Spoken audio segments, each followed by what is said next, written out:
Madiyaw na gabi kamayo tanan na chika kumayo adon kami gamaritis na kita no. So proud ako naman daya ako na taga Davao Oriental ako. Lang mo na nga.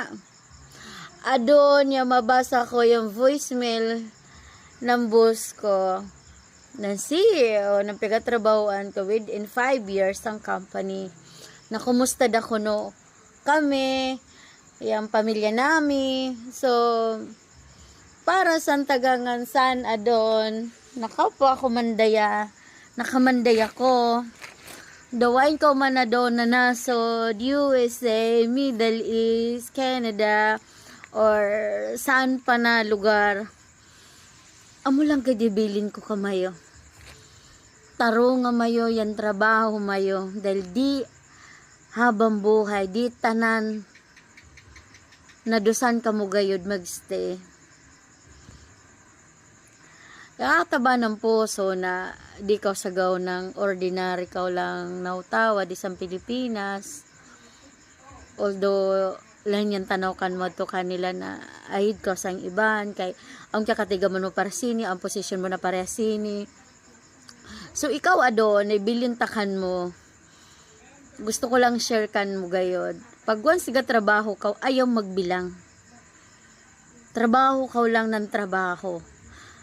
Tapos mag-share ka ng kakatigaman mo, ayaw magtukgaw. Pantres, ayaw pag-inang ng mga tiyab-tiyab, nakakadto kakade.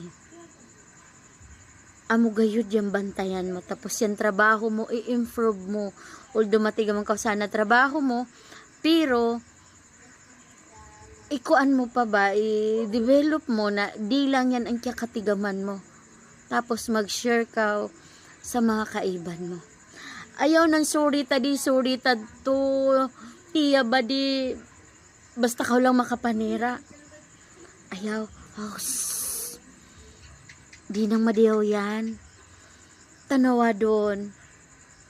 Yan i-share ko kamayo bilang kanatan na mandaya ng katribo naton ha proud ako gayod kung ikaw adon wain kaw na bansa wain kaw na nasud adon amo gayod magapamilin ingkan mo paging Diyos non respeto berdi mo ng kaduga lang sagaw kahit di blood related basta ang respeto mo mas makuwang pagayod yang respeto mo sa ngutaw aber di kaw kadugo mi kita kaw gayod ng mi kita